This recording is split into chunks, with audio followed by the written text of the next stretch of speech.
ലോകത്ത് ഒരിടത്തും അച്ചടിച്ചിട്ടില്ലാത്ത പുസ്തകം, ഒരു പ്രസാധകനും വിപണിയിൽ ഇറക്കാത്ത രേഖ, സാക്ഷാൽ പ്രതിരോധ മന്ത്രാലയം പോലും നോ ഒബ്ജക്ഷൻ സർട്ടിഫിക്കറ്റ് നൽകാത്ത അതീവ രഹസ്യങ്ങളടങ്ങിയ ആത്മകഥ. മുൻ കരസേനാ മേധാവി ജനറൽ എം നരവനെയുടെ 4 സ്റ്റാർസ് ഓഫ് ഡെസ്റ്റിനി ഈ പുസ്തകം ലോക്സഭയിൽ ഉയർത്തിക്കാട്ടി രാഹുൽ ഗാന്ധി നിൽക്കുമ്പോൾ രാജ്യം ഒന്നടങ്കം ഞെട്ടിയിരുന്നു. ആർക്കും കിട്ടാത്ത ഈ ഹാർഡ് കോപ്പി രാഹുലിന്റെ കയ്യിൽ എങ്ങനെ എത്തി? ഇത് വെറും വിഡ്ഢിത്തമാണോ, അതോ രാജ്യസുരക്ഷയെ തുരങ്കം വെക്കുന്ന വൻ ഗൂഢാലോചനയാണോ? പരിശോധിക്കാം.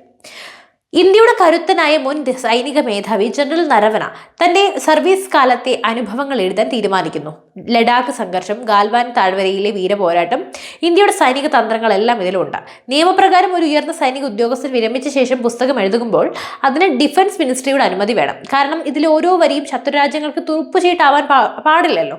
എന്നാൽ ഞെട്ടിക്കുന്ന വസ്തുത ഇതാണ്: ഈ പുസ്തകത്തിന് ഇതുവരെ അനുമതി ലഭിച്ചിട്ടില്ല. പ്രസാധകരായ പെൻഗ്വിൻ റാൻഡം ഹൗസ് കൈമലർത്തുകയാണ്, ഞങ്ങൾ ഇത് അച്ചടിച്ചിട്ടില്ല, ആർക്കും നൽകിയിട്ടില്ല.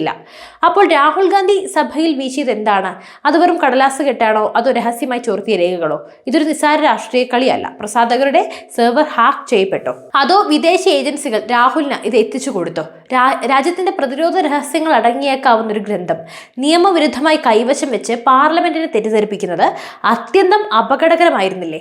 റഫാൽ കേസിൽ സുപ്രീം കോടതിയിൽ നിന്നും മാപ്പ് എഴുതി നൽകി തലയൂരിയ രാഹുൽ വീണ്ടും ആ പഴയ റോക്കറ്റുകളെ ആവർത്തിക്കുകയാണ്. സത്യത്തിൽ നരേന്ദ്രമോദിയും BJP രാഹുലിനോട് നന്ദി പറയണം. കാരണം ഓരോ തവണയും രാഹുൽ ഗാന്ധി ഗൗരവകരമായ ഒരു വിഷയം ഉയർത്താൻ ശ്രമിക്കുമ്പോൾ അത് BJPക്ക് വോട്ടായി മാറുന്ന സെൽഫ് ഗോളായി മാറുകയാണ്. ചൈനീസ് അതിർത്തിയിൽ സംഘർഷം നടക്കുമ്പോൾ ബീജിംഗ് ഉദ്യോഗസ്ഥരുമായി ചർച്ച നടത്തിയപ്പോൾ ഇപ്പോൾ ഇതാ പുറത്തിറങ്ങാത്ത പുസ്തകം കാട്ടി പുതിയ നാടകം.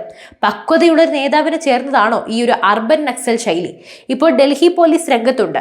കോപ്പിറൈറ്റ്സ് ലംഘനം മാത്രമല്ല, ഒഫീഷ്യൽ സീക്രട്സ് ആക്ട് പ്രകാരം രാജ്യസുരക്ഷയെ ബാധിക്കുന്ന രേഖകൾ കൈവശം വെച്ചതിനും അന്വേഷണം നടക്കും.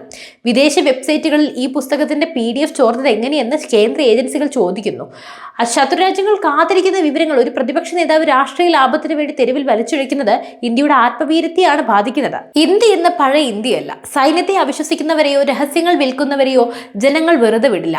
അതിർത്തിയിൽ നമ്മുടെ ജവാന്മാർ മഞ്ഞിലും തണുപ്പിലും കാവൽ നിൽക്കുമ്പോൾ ഇവിടെ ഡൽഹിയിൽ ഇരുന്ന് അവരുടെ ആത്മവീര്യം തകർക്കുന്ന ഇത്തരം നീക്കങ്ങൾ നടത്താൻ അത് ജനങ്ങൾ തിരിച്ചറിയുന്നുണ്ട്. രാഹുൽ തന്റെ പപ്പുമോൻ എന്ന ഇമേജ് മാറ്റാൻ ഓരോ തവണ ശ്രമിക്കുമ്പോഴും കൂടുതൽ വലിയ ഗർത്തങ്ങളിലേക്കാണ് വീഴുന്നതും. രാജ്യത്തെക്കാൾ വലുതല്ല ഒരു രാഷ്ട്രീയ ലാഭവും. നിയമം അതിന്റെ വഴിക്ക് പോകട്ടെ. ഈ പുസ്തകം എങ്ങനെ ചോർന്നുവെന്നും അത് രാഹുലിന്റെ കയ്യിൽ എങ്ങനെ എത്തിയെന്നും രാജ്യം അറിയാൻ ആഗ്രഹിക്കുന്നുണ്ട്. രാഷ്ട്രീയ വൈര്യം തീർക്കാൻ സൈനിക രഹസ്യങ്ങളെ ആയുധമാക്കുന്നത് ശരിയാണോ എന്ന് ജനങ്ങൾ തന്നെ പറയട്ടെ.